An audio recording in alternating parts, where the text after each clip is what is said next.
हिंदी में यूपीएससी की तैयारी से संबंधित प्रोग्राम्स को देखने के लिए सब्सक्राइब करें स्टडी IQIAS हिंदी। नमस्कार, मैप इन न्यूज में आपका स्वागत है। मैं हूं अमृत उपाध्याय। आइए जल्दी से देखें कि पिछले हफ्ते मैप इन न्यूज में हमने किस सवाल पर इस पूरी क्लास को छोड़ा था। उसके आगे उसका उत्तर देखेंगे और आगे की कहानी देखेंगे। उसके पहले मैं आपको बता दूं कि आप मुझे फॉलो कर सकते हैं। अमृत उपाध्याय 007 इंस्टा का पता है और अमृत उपाध्याय 007 टेलीग्राम का पता है, जहां आपको मैं पीडीएफ्स मुहैया कराता हूं। साथ में अगर कोई इन्फॉर्मेशन होती है तो वो इन्फॉर्मेशन भी मैं यहीं पर शेयर करता हूं। इंस्टा पर इस समय मैप इन शॉर्ट के रिवीजन वीडियोस पढ़ रहे हैं। चलिए, मैंने आपको बताया था कि बीते दिनों बाढ़ के कहर से लीबिया में 10,000 से ज्यादा लोगों की मौत हुई। इसका मतलब लीबिया में बाढ़ ने भीषण तबाही मचाई और यहाँ का डेरना शहर लगभग तबाह हो गया। तो डेरना शहर आपको याद रखना है, लीबिया से जुड़ा हुआ है। कई बार समाचारों में उल्लिखित जगह आ जाता है और साथ ही देता है कौन से देश से ताल्लुक रखता है। दो बांध के टूटने से डेरना शहर का 1/4 से अधिक हिस्सा बह गया और ये तस्वीरें गवाही दे रही हैं कि किस तरह की तबाही लीबिया में मची। साथ ही एक बात और ध्यान रखिए कि ये जो शहर है और लीबिया जो है ये सागर के किनारे है, तटीय कंट्री है, ठीक है, कोस्टल कंट्री है। इसी तरीके का सैटेलाइट इमेज है जिसमें भी आप देख सकते हैं कि इस साइड सागर दिख रहा है और इस साइड तबाही का मंजर है। आइए देखते हैं लीबिया के बारे में क्या क्या जरूरी बातें हैं जो आपको जाननी है। पहली चीज ये है कि जिस सागर को हम देख पा रहे हैं वो सागर भूमध्य सागर है। तो लीबिया के उत्तर में भूमध्य सागर है, या इसका उल्टा भी कह सकते हैं कि भूमध्य सागर के दक्षिण में लीबिया है, ठीक है। दूसरी बात, अगर इसके बाउंड्रीज की बात करेंगे तो लीबिया के पश्चिम में पूर्व में इजिप्ट है, ठीक है, बिल्कुल सीधी रेखा से आपको दिख रहा है, इसकी बाउंड्री साझा होती है पूर्व में इजिप्ट से। इसी तरीके से दक्षिण पूर्व में सूडान है। तो दक्षिण पूर्व में क्या है? सूडान। फिर दक्षिण में देखेंगे तो नाइजर और चाड, चाड और नाइजर दक्षिण में, ठीक है। और पश्चिम में देखेंगे तो अल्जीरिया है, जबकि उत्तर पश्चिम में देखेंगे तो त्रिपोली है, ट्यूनिशिया है। त्रिपोली इसकी राजधानी है, ठीक है। तो लीबिया के उत्तर पूर्व में क्या है? ट्यूनिशिया है, ट्यूनिशिया कंट्री है। त्रिपोली लीबिया की राजधानी है, ठीक। तो ये बॉर्डर हो गए, कौन कौन से हो गए? इजिप्ट, सूडान, चाड, नाइजर, अल्जीरिया और ट्यूनिशिया, और उत्तर में इसके भूमध्य सागर। एक बात और जो आपको ध्यान देना चाहिए कि कर्क रेखा लीबिया के दक्षिणी हिस्से से गुजरता है, ठीक है। ट्रॉपिक ऑफ कैंसर या फिर कर्क रेखा लीबिया के दक्षिण से गुजरता है।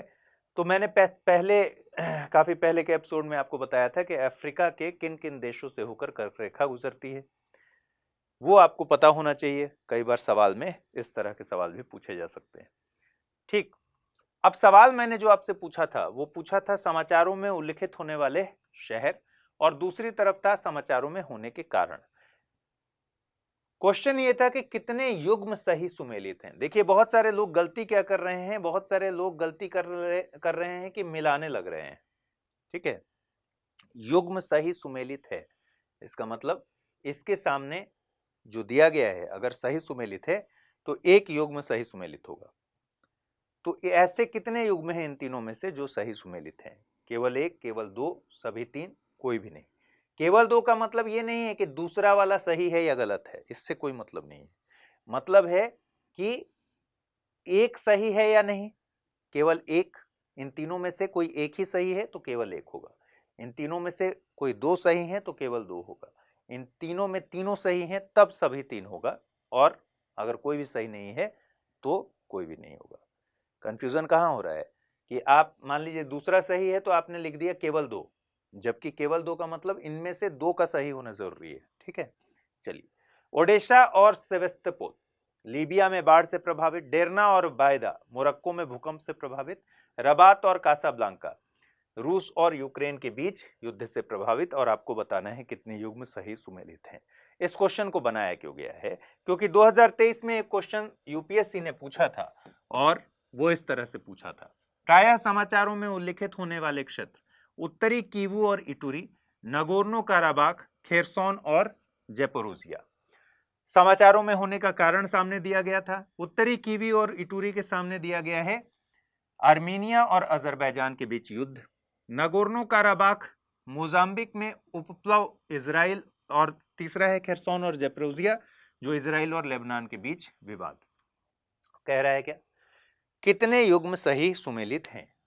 ठीक है, ऐसा ही क्वेश्चन हमने भी बनाया है आपसे। सबसे पहले इसको देख लेते हैं, उत्तरी कीवू और इटूरी ये कहां है? उत्तरी कीवू और इटूरी ये डीआरसी का हिस्सा है। आप देख पा रहे होंगे कि ये वाला जो पोर्शन है ये डीआरसी का है। तो डीआरसी के उत्तर पूर्व में इटूरी और नॉर्थ कीवू है। यहां संघर्ष और अशांति के चलते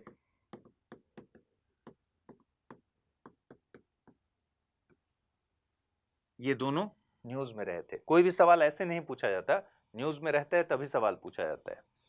ठीक है, आप देख पा रहे हैं कि इधर युगांडा है और हमने डीआरसी पढ़ा ही हुआ है, युगांडा, रवांडा, बुरुंडी, ध्यान पर है ना, UR और B, और हमने कॉफी के नाम से इसको ब्रू कर लिया था, BRU, बुरुंडी, रवांडा और युगांडा।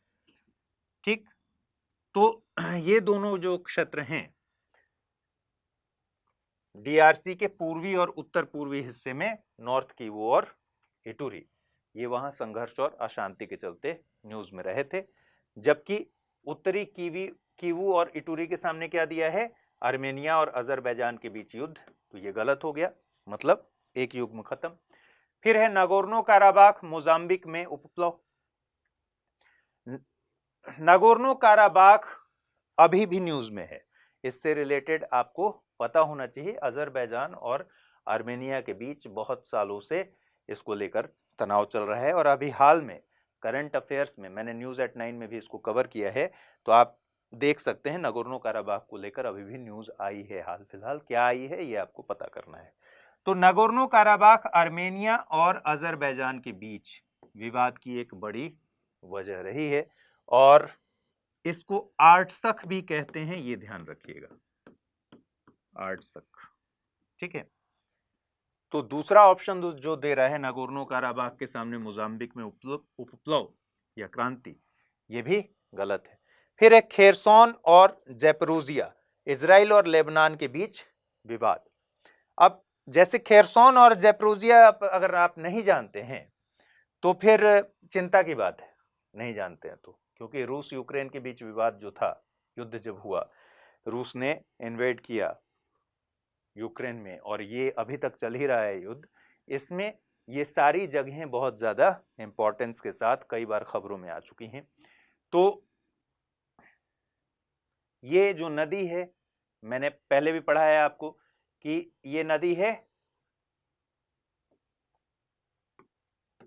नीपर या फिर नाइपर। ठीक है, अंग्रेजी में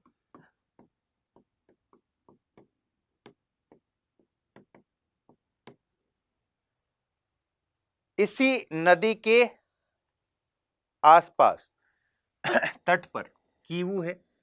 कीव क्या है? यूक्रेन की राजधानी है। और ज़ैपोरिज़िया, ठीक है, परमाणु संयंत्र को लेकर इसका नाम आपने बहुत बार सुना होगा। खेरसोन, तो ये सारी जो जगहें हैं ये रूस यूक्रेन वॉर के समय काफी ज्यादा समाचारों में रहे हैं। और खेरसोन और ज़ैपोरिज़िया के सामने लिखा है इजराइल और लेबनान के बीच विवाद, तो ये भी गलत है। इसका मतलब कोई भी युग्म इसमें सही सुमेलित नहीं है, इसलिए इसका उत्तर है ऑप्शन डी। आइए मैंने जो सवाल बनाया है उसको देख लेते हैं। प्रायः समाचारों में उल्लिखित होने वाले क्षेत्र कौन से हैं? ओडेसा और सेवेस्तोपोल। सामने दिया है लीबिया में बाढ़ से प्रभावित। डेरना और बायदा मोरक्को में भूकंप से प्रभावित। रबात और कासाब्लांका रूस और यूक्रेन के बीच युद्ध से प्रभावित। चलिए डेरना और बायदा लीबिया में जो बाढ़ आया है, बाढ़ आई हुई थी, आपको पता ही है डेरना शहर पूरी तरह से तबाह हो गया। मैंने शुरू में ही बताया था कि इसको याद रखना है। तो डेरना जो है वो, ठीक है, डेरना लीबिया में आई हुई बाढ़ के कारण बहुत ज्यादा चर्चा में रहे हैं, और बायदा ये भी लीबिया में आई बाढ़ की वजह से काफी ज्यादा चर्चा में रहने वाला क्षेत्र है। तो कहां पर है? उत्तर पूर्वी लीबिया में।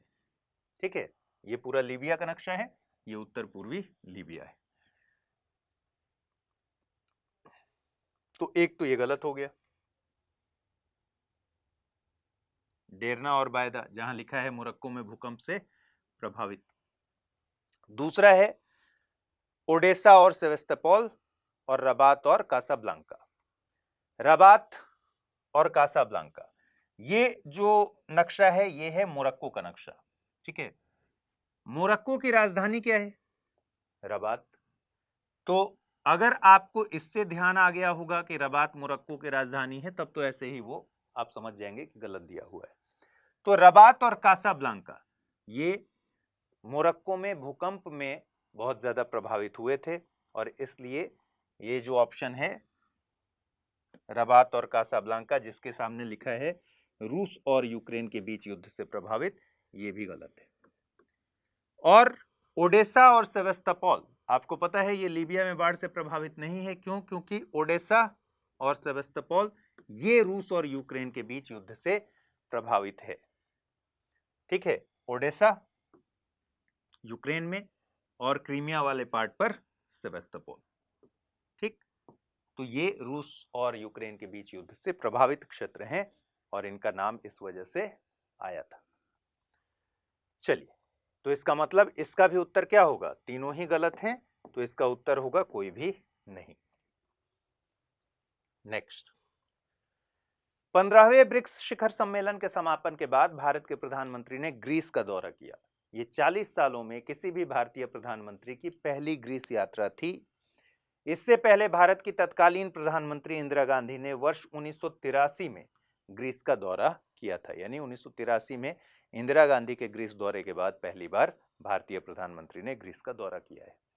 चलिए आगे बढ़ूं, उससे पहले मैं आपको एक बात बता दूं कि एक बहुत ही इंपॉर्टेंट सूचना यह है कि जो सेल चल रही थी दशहरा के अवसर पर, जो सेल चल रहा था, जिस छूट की बात की गई थी, वो अब वैलिड है 26 अक्टूबर तक। ठीक है, यानी आज तक।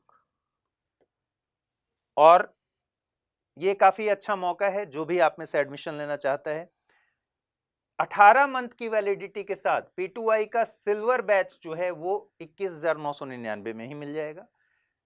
30 मंथ्स की वैलिडिटी के साथ गोल्ड 24,999 में मिल जाएगा, और प्लैटिनम 27,999 में मिल जाएगा, जो कि 42 मंथ की वैलिडिटी के साथ है।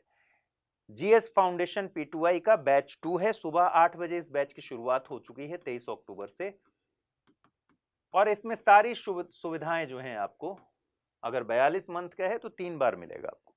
ठीक है, जैसे इसमें कोई भी व्यक्ति अगर पास करता है पीटी, तो उनको मेंस के लिए यहाँ 3 साल तक लगातार बुलाया जा सकता है। 42 मंथ की वैलिडिटी में कभी भी बुलाया जा सकता है। ठीक, तो आप इसका फायदा उठा सकते हैं। 1-to-1 मेंटोरशिप है, साथ ही एनसीईआरटी का कोर्स इसमें फ्री है, सीसेट का कोर्स फ्री है, पीटी टेस्ट की पीटी और मेंस के लेवल पर टेस्ट सीरीज और क्रैश कोर्स इसमें फ्री हैं, इवैल्यूएशन और मेंस आंसर राइटिंग की सुविधा, ये सारी चीजें इसमें फ्री हैं। आपको इस कोर्स को लेने के लिए किसी न किसी फैकल्टी का कोड इस्तेमाल करना पड़ेगा। आप चाहें तो अपने पसंदीदा फैकल्टी का कोड इस्तेमाल कर सकते हैं।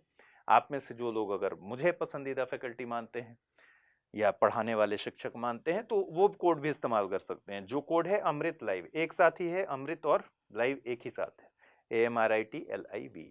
तो आप चाहें तो एडमिशन ले सकते हैं, या स्टडी IQ में किसी सहकर्मी से बात करते हुए, हमारी टीम से बात करते हुए, उन्हें आप अपनी इच्छा जाहिर कर सकते हैं कि मुझे कोड का इस्तेमाल करना है एक फैकल्टी का, तो वो मैं ये चाहता हूँ। अदरवाइज वहाँ किसी ना किसी कोड के जरिए तो आपको लेना पड़ेगा, ये उसका प्रोसेस है। दूसरी बात, अगर कोई कंफ्यूजन हो तो amrit@studiiq.com जीमेल पर आप मुझे कोर्स संबंधित किसी भी शंका के समाधान के लिए लिख सकते हैं। चलिए, ग्रीस की बात कर रहे थे हम लोग, तो ग्रीस देख लेते हैं। ग्रीस की के बॉर्डर को देखिए। ग्रीस का border Albania, North Macedonia, Bulgaria और तुर्की है। ठीक है, तुर्की का जो यूरोप वाला हिस्सा है वो, ये तुर्की का यूरोप वाला हिस्सा है और ये एशिया वाला हिस्सा है। तो अल्बानिया, नॉर्थ मैसेडोनिया, बुल्गारिया और तुर्की, यही 4 कंट्रीज हैं जो ग्रीस का बॉर्डर बनाती हैं। तो ग्रीस का बॉर्डर आसान है, बहुत याद रखना, बस अल्बानिया से लेकर तुर्की तक। ठीक है, अल्बानिया कैसे याद होगा?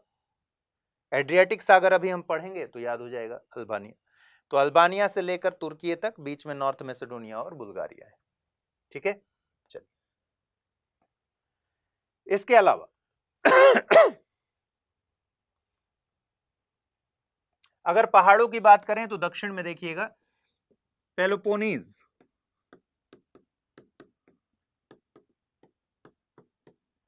पर्वत दक्षिण में। ठीक है, मध्य में देखिएगा तो पिंडस माउंटेन्स, पिंडस, और उत्तर पूर्व की तरफ और पूर्व की तरफ रोड पे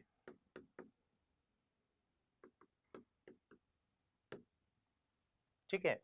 मुख्य नदियों की अगर बात करें तो एक बहुत ही महत्वपूर्ण नदी है जिसका नाम है पाइनियोस।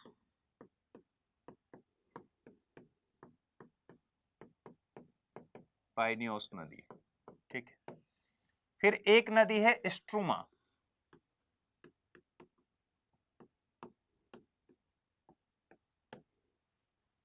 स्ट्रूमा नदी, और एक नदी है हेलियकमोन,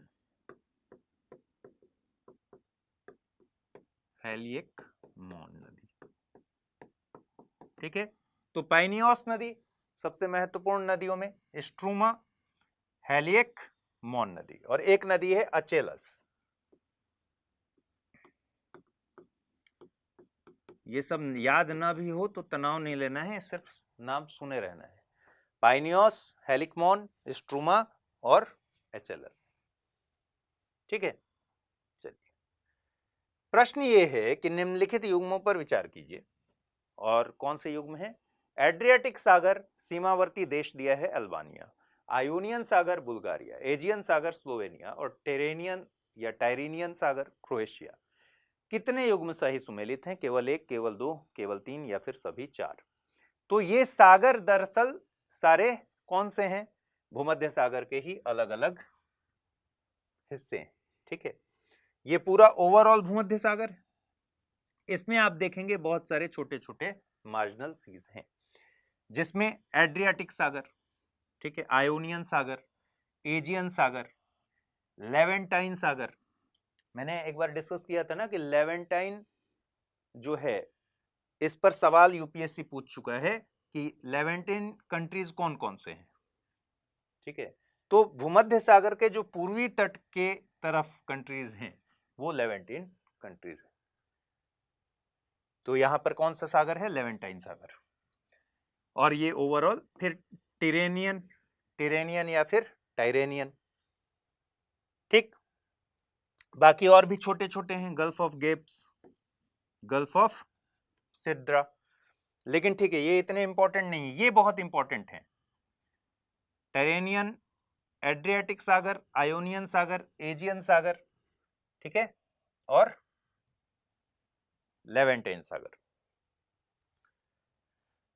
चलिए, अब सवाल आपसे पूछ रहा है कि भाई एक तरफ सागर दिया हुआ है और दूसरी तरफ कह रहा है कि उससे लगा हुआ देश, तो एड्रियाटिक सागर। एड्रियाटिक सागर सबसे पहले देख लीजिए, एड्रियाटिक सागर के पश्चिम में इटली है, ठीक है, या इटली के पूर्व में एड्रियाटिक सागर।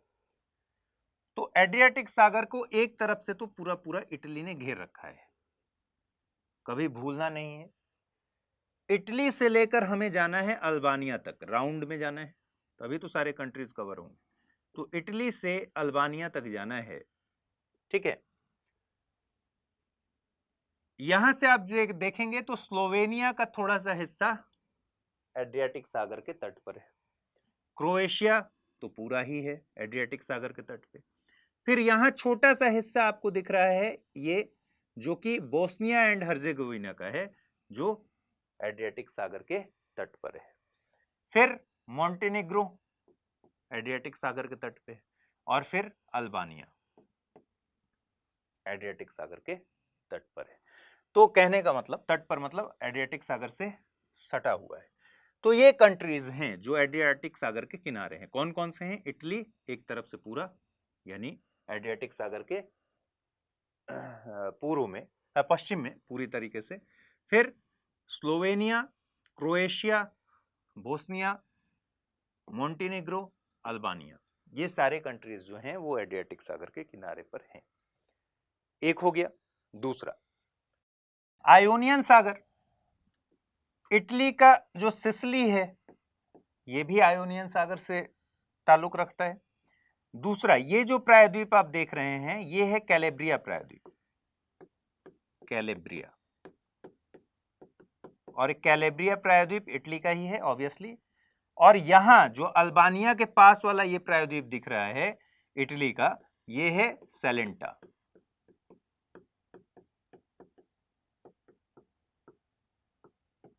ठीक है, तो इटली का कैलेब्रिया प्रायद्वीप, सिसिली, कैलेब्रिया प्रायद्वीप, सैलेंटा प्रायद्वीप, अल्बानिया और ग्रीस, ये आयोनियन सागर से टच करते हैं। देखिए, अल्बानिया दोनों तरफ टच करता है, एक तरफ ये एड्रियाटिक सागर से लगा हुआ है और एक तरफ ये आयोनियन सागर से लगा हुआ है। ठीक है, तो सिसिली, कैलेब्रिया प्रायद्वीप, सैलेंटा प्रायद्वीप इटली के ही दोनों हैं। ठीक है, जो अल्बानिया के पास वाला है वो सैलेंटा प्रायद्वीप है, और ये कैलेब्रिया प्रायद्वीप है जो सिसिली के पास में है। फिर अल्बानिया और फिर ग्रीस, ये आयोनियन सागर से लगे हुए हैं। फिर है एक एजियन सागर। एजियन सागर दो ही कंट्रीज से लगा हुआ है, एक तरफ इसके है ग्रीस और दूसरी तरफ है तुर्की। ठीक है, तो सीधे सीधे पूर्व पश्चिम बना लीजिए। एजियन सागर के पूर्व में तुर्की और पश्चिम में ग्रीस, दो ही कंट्रीज है। और फिर है टिरेनियन सागर, सार्डिनिया जो कि इटली का ही है। फिर कोर्सिका, कोर्सिका ध्यान रखिए कि ये फ्रांस का है। ठीक, और फिर इटली, सिसिली तक। जैसे सिसिली इधर आयोनियन सागर से है, इधर टिरेनियन सागर से। तो सार्डिनिया इटली, ये सब इटली। ठीक, और यहां कोर्सिका फ्रांस। तो ये पूरा हो गया। अब आइए क्वेश्चन पर देख लेते हैं। एड्रियाटिक सागर अल्बानिया, ये बिल्कुल ठीक है, हमने अभी अभी देखा एड्रियाटिक सागर अल्बानिया से लगा हुआ है, तो एक युग्म सही है। आयोनियन सागर बुल्गारिया, सवाल ही नहीं है। आयोनियन सागर बुल्गारिया, ये गलत है। एजियन सागर स्लोवेनिया, एजियन सागर सिर्फ ग्रीस और तुर्की के बीच में है। स्लोवेनिया कहाँ है? एड्रियाटिक सागर के किनारे है, ना कि एजियन सागर के किनारे है, तो ये भी गलत है, ये भी गलत है। टायरेनियन सागर क्रोएशिया, हमने देखा क्रोएशिया भी एड्रियाटिक सागर के किनारे है, ना कि टायरेनियन सागर के किनारे है, तो इसलिए ये भी गलत हो गया। तो कितने युग्म सही सुमेलित हुए? केवल एक, एड्रियाटिक सागर अल्बानिया। और आप देखेंगे कि ज्यादा कंट्री अल्बानिया एड्रियाटिक सागर के ही आसपास हैं, तो उसके आपको पता होना चाहिए कि उससे कौन कौन से कंट्रीज लगते हैं। चलिए, हाल ही में तिरुनावया के पास कुट्टीपुरम गांव के नागापरंबा में केरल राज्य पुरातत्व विभाग द्वारा खुदाई की गई। खुदाई के दौरान एक ही स्थान से बड़ी संख्या में मेगालिथिक युग के थोपिककल्लू पत्थर पाए गए। अब ये आर्ट एंड कल्चर में भी आ सकता है। ठीक है, ये अर्ध गोलाकार लेटराइट पत्थर होते हैं जिनका इस्तेमाल महापाषाण काल के दौरान दफनाए गए कलशों पर ढक्कन के रूप में किया जाता था। तो ये हिस्ट्री के लिहाज से, आर्ट एंड कल्चर के लिहाज से इंपॉर्टेंट खबर हो सकती है। केरल की बात कर रहे हैं। केरल आपको पता है कि सिर्फ 2 ही स्टेट हैं जिससे केरल सीमा साझा करता है, ये केरल है, ठीक है। इस तरफ इसके है तमिलनाडु, तमिलनाडु, और दूसरा कर्नाटका, ये जो है ये कर्नाटका है, ठीक है। तो केरल के साथ 2 ही स्टेट हैं जो सीमा साझा करते हैं, कर्नाटका और तमिलनाडु। एक और ध्यान रखना है, जब भी हम इस मैप को देखते हैं हमें कर्नाटक तमिलनाडु याद आ जाता है, लेकिन हमें पुदुचेरी नहीं याद आता। पुदुचेरी कहां है? माहे, यहां माहे, जो कि पुदुचेरी का पार्ट है।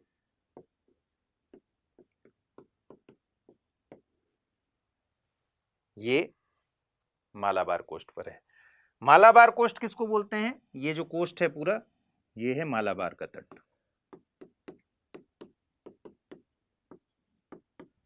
ठीक है। मालाबार कोस्ट पर जो दलदली भूमि है उसको कहते हैं कारी।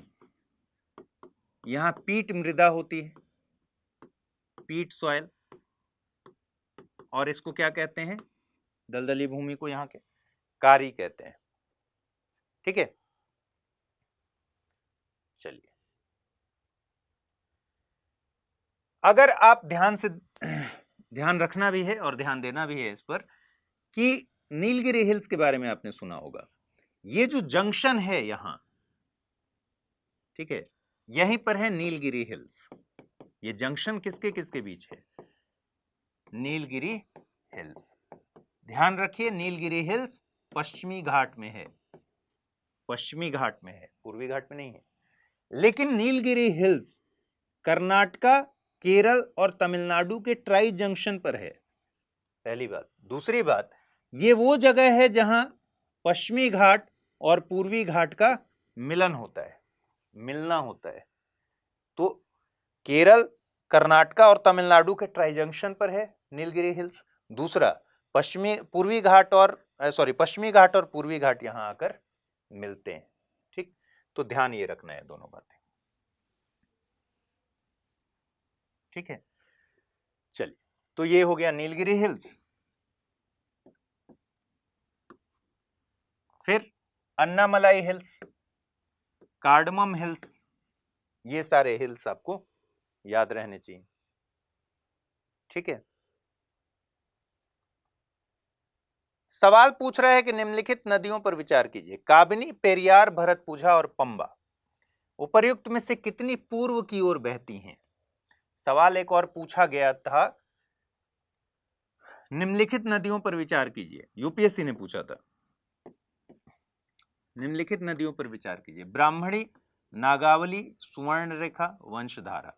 उपर्युक्त में से कौन सी नदियां पूर्वी घाट से निकलती हैं? 1 और 2, 2 और 4, 3 और 4, या फिर 1 और 3? तो अब आपको इस प्रश्न का जवाब, उत्तर जो है वो कमेंट में देना है, ठीक है। अभी हम वो सवाल डील करेंगे, लेकिन ये वाला सवाल आपको बताना है कि इनमें से कौन सी नदियां पूर्वी घाट से निकलती हैं। मैं हिंट इतना कर सकता हूं कि इसमें से 2 नदियां ऐसी हैं जो पूर्वी घाट से निकलती हैं। चलिए, तो इसी तर्ज पर यह सवाल बना हुआ है, जिसमें हमने कहा कि भाई काबिनी, पेरियार, भरतपुझा और पंबा कितनी नदियां पूर्व की तरफ बहती हैं। ध्यान दीजिए काबिनी नदी पर सबसे पहले, ठीक है। काबिनी नदी कोझिकोड से निकलती है, केरल के कोझिकोड से, और जाकर किस में मिलती है? कावेरी में, ठीक है। तो इसका मतलब काबिनी नदी जो है वो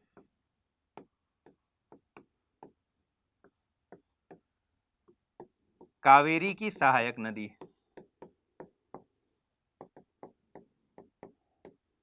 और किधर बह रही है ये? पूर्व की तरफ, ना कि पश्चिम की तरफ। तो काबिनी पूर्व की तरफ बहकर जाकर कावेरी में मिल रही है, कावेरी की सहायक नदी हो गई। दूसरा, भवानी नदी जो इस ऑप्शन में नहीं है, वो भी नीलगिरी हिल्स से निकलती है, और भवानी नदी भी पूर्व की तरफ जाकर किसमें मिल जाती है? कावेरी नदी में। ठीक है, तो एक और इंपॉर्टेंट नाम काबिनी के साथ साथ भवानी नदी भी है। तो काबिनी और भवानी नदी पूर्व की तरफ बहती हैं और पूर्व की तरफ बहकर जाकर मिलती हैं किससे? कावेरी नदी से। ठीक, अब उसके बाद क्या पूछ रहा है? एक तो ये तय हो गया कि काबिनी नदी पूर्व की तरफ बहती है, ये होगा आंसर में, यानी कितनी पूर्व की ओर बहती है, तो एक तो होगी। फिर है पेरियार, भरतपुझा और पंबा। पेरियार नदी जो केरल की सबसे लंबी नदी है, पेरियार। ठीक है, पेरियार नदी केरल की सबसे लंबी नदी है। पेरियार नदी के बारे में एक और जो आपको महत्वपूर्ण सूचना है, ये है पेरियार। ठीक है, तो पेरियार नदी जो है ये इडुक्की डिस्ट्रिक्ट से निकलती है, इडुक्की, और इडुक्की के पास शिवगिरी हिल्स है, शिवगिरी हिल्स। शिवगिरी हिल्स से पेरियार नदी निकलती है और पश्चिम की तरफ, पहले उत्तर पश्चिम और फिर पश्चिम की तरफ बहते हुए, आपने एक लेक सुना होगा जरूर, लेक वेम्बनाद। वेम्बनाद लेक के पास जाकर ये अरब सागर में गिरती है। ठीक है, केरल की सबसे ज्यादा लंबी नदी है, सबसे लंबी नदी केरल की यही है। दूसरी बात, आपने सुना होगा मुल्ला पेरियार डैम। ठीक है, मुल्ला पेरियार डैम भी पेरियार नदी पर ही बना है, मुल्ला पेरियार डैम। उसके बाद एक नदी है जिसको बोलते हैं पोन्नानी।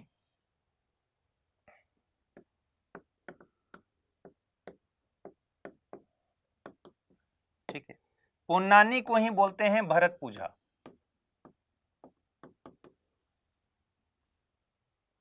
भरतपुझा नदी या पोन्नानी नदी एक ही है। भरतपुझा नदी पोन्नानी के पास जाकर गिरती है समुद्र में, इसलिए इसको पोन्नानी नदी बोलते हैं। ये पोन्नानी लिखा हुआ है। ठीक है, ये भी पश्चिम की तरफ जाकर गिरती है, अन्नामलाई हिल्स से निकलती है, अन्नामलाई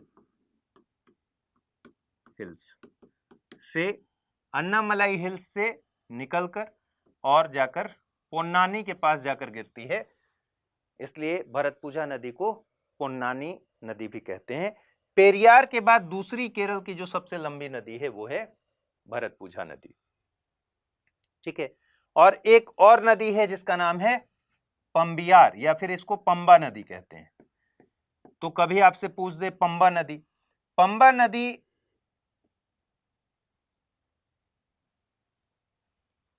के तट पर ही भगवान अयप्पा को समर्पित कौन सा मंदिर है? भगवान अयप्पा को समर्पित सबरीमाला मंदिर है, सबरीमाला टेम्पल। किसके किनारे है? पंबा के किनारे।